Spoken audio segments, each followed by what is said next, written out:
So as I was writing my script for the Shark Tale review, it got me thinking, if you pretend that this movie never existed, then 2004 was a pretty good year for animated movies, including two of the best animated movies of all time in my humble opinion. However, would I call this year the greatest in film animation history just based off of a couple of good movies alone? No. That could be done for basically any year in the 2000s. Oh, 2002 had Spirited Away and Lilo and Stitch, best year ever. Wowie zowie, WALL-E and Kung Fu Panda? That settles it, 2008 wins. Oh my good golly gosh, this year had Happy Feet.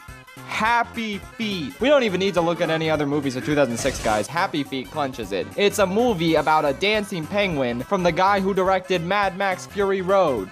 No, I'm not joking. Look it up. So every year pretty much has at least two good animated movies. One of them is usually from Disney or Pixar, and the other is from a smaller studio like Laika or Studio Ghibli. Sometimes DreamWorks makes a good movie, sometimes Disney and Pixar both make a good movie in the same year, though that doesn't happen very often. And on rare occasions, Wes Anderson pops out of his little burrow to deliver what is easily the best animated movie of the year. Prove me wrong, Wreck-It Ralph 2. Prove me wrong. But if I had to pick a single year where all the stars aligned and we got not only 5 great animated movies, but a lot of major milestones for the animation industry as a whole, and a number of amazing creators finally stepping into the realm of animation, it's 2009.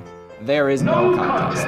That's not to say 2009 didn't have its fair share of stinkers, like Monsters vs. Aliens, Ice Age 3, Dawn of the Dinosaurs, and Happily Ever After 2, Snow White, Another Bite at and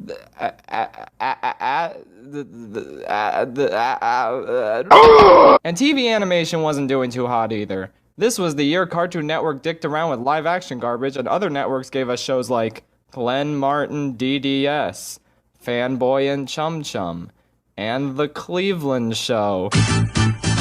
My name is... But we're not talking about TV, so let's ignore all that. 2009 not only gave us great animated movies with a multitude of different tones, with different animation styles, from a number of different studios, but this marked the first year that some incredibly talented people finally got their feet wet directing an animated film. Let's start with the king of symmetry himself, Wes Anderson. Directing an adaptation of a Roald Dahl classic and putting your own signature stamp on it while also staying true to the original book is not an easy feat in the slightest. Fantastic Mr. Fox is, in a word, fantastic. I just saw it yesterday and I want to rewatch it again. It's just, dude, Wes Anderson movies are so good, you guys. I don't even know what to say.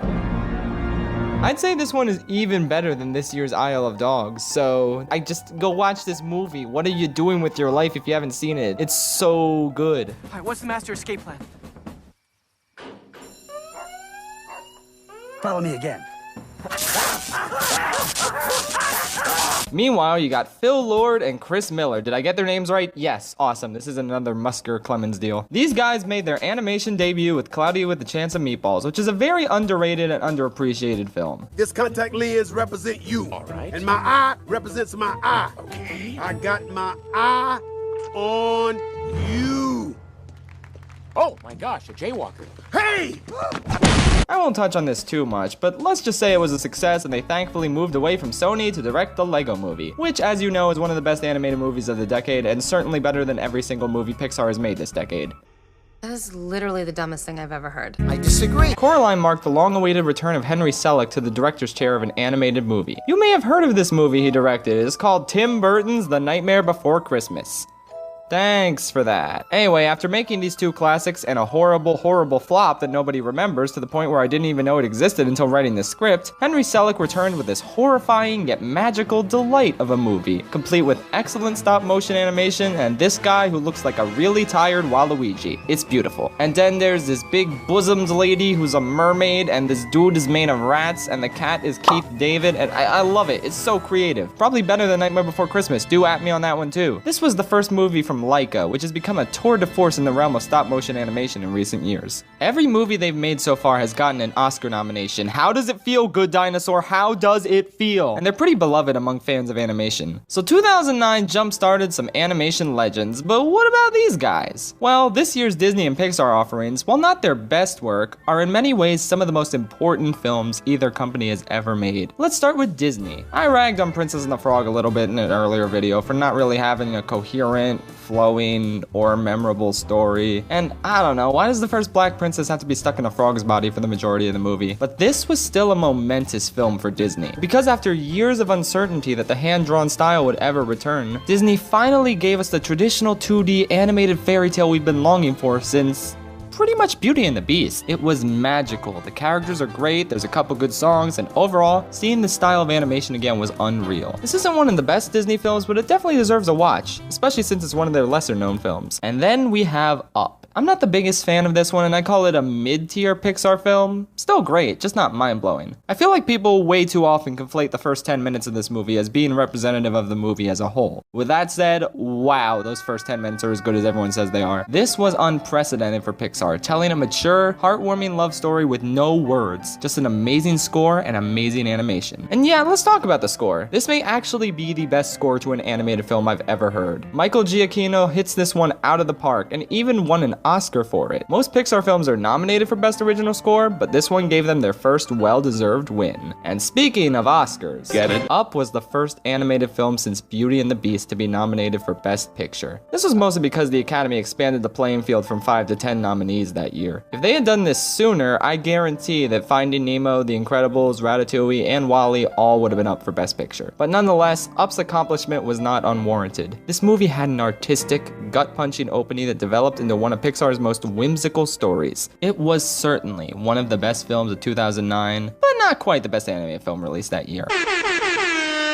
So yeah, a year with 5 great movies. Sorry, I haven't seen The Secret of Kells, but I'm sure it's great too. And a ton of milestones. Phil Lord, Chris Miller, and Wes Anderson's first foray into the realm of animated films. Henry Selick's long-awaited return and the birth of Laika. Disney's last hurrah for traditional animation and a wonderful fairy tale musical. And Pixar's gorgeous love story / whimsical adventure / shatterer of the animated film Oscar glass ceiling. Best Picture, guys. Still want to use that excuse that animation is just for kids? Because this is the most prestigious award in cinema, and they nominated an animated film for it. I wish I was invested in the animation industry enough to see all these films when they first came out, but instead in 2009 I only saw Up, Monsters vs. Aliens, Ice Age 3, and I'm just kidding, I never saw that garbage, thank God. But now that I'm invested in great animation, something that seems increasingly harder to come by these days, I'm certainly happy that these movies exist, because they change the realm of film animation as we know it. Good job, 2009. I'm glad we remember you for these movies and not Avatar. Yep, Avatar existed. You're welcome. Back in '07, I was in an unsuccessful TV show. I'm BoJack the Horseman. What the hell was I thinking, bro? When you're an artist, yeah, it's hard to play it safe. That show stumbled